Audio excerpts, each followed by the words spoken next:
আজকে কম টাকায় কম উপকরণ দিয়ে আপনাদেরকে খুবই মজাদার একটা দোকানের মতো পারফেক্ট আইসক্রিম বানিয়ে দেখাবো। আর এটা কতটা মজা হতে পারে নিশ্চয়ই দেখেই বুঝে গেছেন। হ্যালো, আসসালামু আলাইকুম এভরিওয়ান। আজকে খুবই সহজভাবে একটা আইসক্রিম রেসিপি শেয়ার করব। যারা জীবনে কোনোদিনও আইসক্রিম বানাতে পারেননি বা চেষ্টাও করেননি, তারাও চাইলে চেষ্টা করলে এই আইসক্রিমটা খুবই সহজেই বাসায় তৈরি করে দিতে পারবেন বাচ্চাদেরকে। তাহলে কথা না বাড়িয়ে চলুন রেসিপিটা দেখে নিই।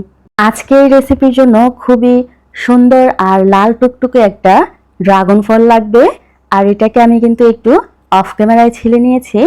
এখন এটাকে আমি ছোট ছোট করে পিস পিস করে কেটে নিব। আপনারা চাইলে কিন্তু এভাবেও এটাকে ব্লেন্ড করে নিতে পারেন, তবে ব্লেন্ডার করার সুবিধার্থে আমি ছোট ছোট পিস করে নিয়েছি। এখন সবগুলা কিন্তু একটা ব্লেন্ডার জারে নিয়ে নিচ্ছি। এরই সাথে আমি দিয়ে দিচ্ছি 1/4 কাপের মতো কনডেন্স মিল্ক। আপনারা মিষ্টিটা কিন্তু আপনাদের টেস্ট অনুযায়ী অ্যাড করে দিতে পারবেন। টক দই দিয়ে দিচ্ছি 2/4 কাপ, অর্থাৎ 1/4 কাপের যে কাপটা থাকে সেটা দিয়ে কিন্তু আমি দুইবার দিয়েছি, এটাই কিন্তু 2/4 কাপ। এখন ভালো করে ব্লেন্ড করে নিয়ে এসেছি। আর এটা এখন এই পর্যায়ে আছে। কোনো রকম ক্রিম ছাড়া অথবা বিট করা ছাড়াই কিন্তু এই আইসক্রিমটা খুবই সহজেই তৈরি করে নিতে পারবেন। চলুন আইসক্রিম তৈরি করি। আমি আজকে আইসক্রিম তৈরি করার জন্য এরকম সিলিকন মোল্ডগুলো নিয়েছি। আর এগুলা থেকে কিন্তু আইসক্রিম মোল্ড আউট করতে খুবই সহজ হয়, ভেঙে যাওয়ার ভয় কিন্তু একদমই থাকে না।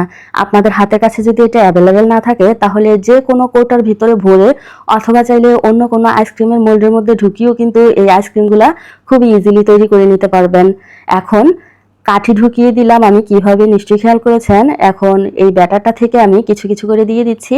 অবশ্যই খেয়াল রাখবেন কাঠির নিচ পর্যন্ত যাতে ব্যাটারটা প্রবেশ করতে পারে। এখন এটাকে 7 থেকে 8 ঘন্টা ফ্রিজে রেখে দিলেই কিন্তু সেট হয়ে যাবে।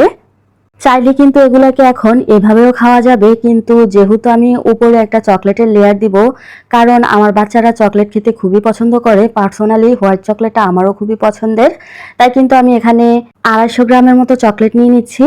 এখানে 260 গ্রামের মতো আছে, 10 গ্রাম আমি উঠিয়ে নিলাম। আর বাকি 250 গ্রাম কিন্তু আমি একটা বোলের মধ্যে নিয়ে নিচ্ছি।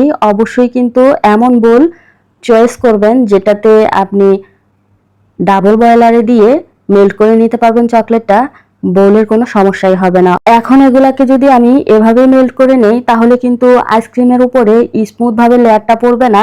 তার জন্য কিন্তু আমাদের লাগবে কোকোনাট অয়েল। ভয় পাবেন না, এটা কিন্তু খাওয়া যায়। এটা পার্সোনালি খাওয়ার জন্য প্রিপেয়ার করে তৈরি করা হয়। 2 টেবিল চামচের মতো আমি এখানে দিয়ে দিলাম। এখন ডাবল বয়লারে দিয়ে কিন্তু আমি এগুলাকে মেল্ট করে নিয়েছি। এখন কিছুক্ষণ নেড়ে চেড়ে আইসক্রিমগুলো কিন্তু আমি বের করে নিয়ে এলাম।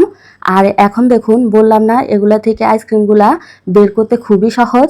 এই যে দেখুন, মাশাল্লাহ কত সুন্দর হয়েছে, নিশ্চয়ই খেয়াল করেছেন। এখন একটা গ্লাসের মধ্যে কিন্তু আমি চকলেটটা নিয়ে নিয়েছি। এখন শুধু ডুবিয়ে উঠিয়ে নিলেই কিন্তু আমাদের আইসক্রিম একদমই রেডি। একটু সৌন্দর্য বাড়ানোর জন্য আমি উপর দিয়ে চকলেট এভাবে ডিজাইন করে দিচ্ছি। যেহেতু আমি ভিডিও করতেছি তাই কিন্তু এই প্রসেসটা অবলম্বন করলাম। আপনারা চাইলে এভাবেও খেয়ে নিতে পারেন। উপর দিয়ে কিছুটা চকলেট দিয়ে দিচ্ছি। এই চকলেটগুলো দিলে কিন্তু বাচ্চারা খুবই পছন্দ করে খাবে। আর এগুলোর দামও কিন্তু একদমই কম। দেখলেন তো কত সহজ ছিল বাসায় আইসক্রিম তৈরি করা। এই আইসক্রিমগুলো যদি আপনারা দোকান থেকে কিনতে যেতেন তাহলে কিন্তু অনেক টাকাই গুনতে হতো। মাত্র কয়েকটি উপকরণ দিয়ে কিন্তু বাসায় খুব সহজেই এই আইসক্রিমগুলো আমি তৈরি করে নিলাম। আর এটা কিন্তু আপনারা ইচ্ছে করলে বাচ্চাদেরকে খুবই স্বাস্থ্যকর উপায়ে বাসায় তৈরি করে দিতে পারবেন। আজকে এই আইসক্রিমগুলা নিজের হাতে তৈরি করে তো আমি নিজেই অবাক হয়ে গেলাম। আর আমার বাচ্চারা তো খুবই পছন্দ করেছে, পছন্দ করবে না কেন? এগুলার টেস্ট যে কতটা মজা হয়েছে আপনাদেরকে আমি বোঝাতে পারতেছি না। তার জন্য কিন্তু অবশ্যই বাসায় একবার ট্রাই করতে হবে। আমার আজকের এই সহজ আর সিম্পল রেসিপিটা আপনার কাছে কেমন লেগেছে এটা জানাতে একদমই ভুলবেন না।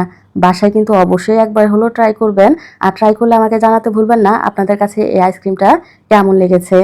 আজ এই পর্যন্তই। সবাই ভালো থাকবেন, আমার জন্য দোয়া করবেন। আল্লাহ হাফিজ।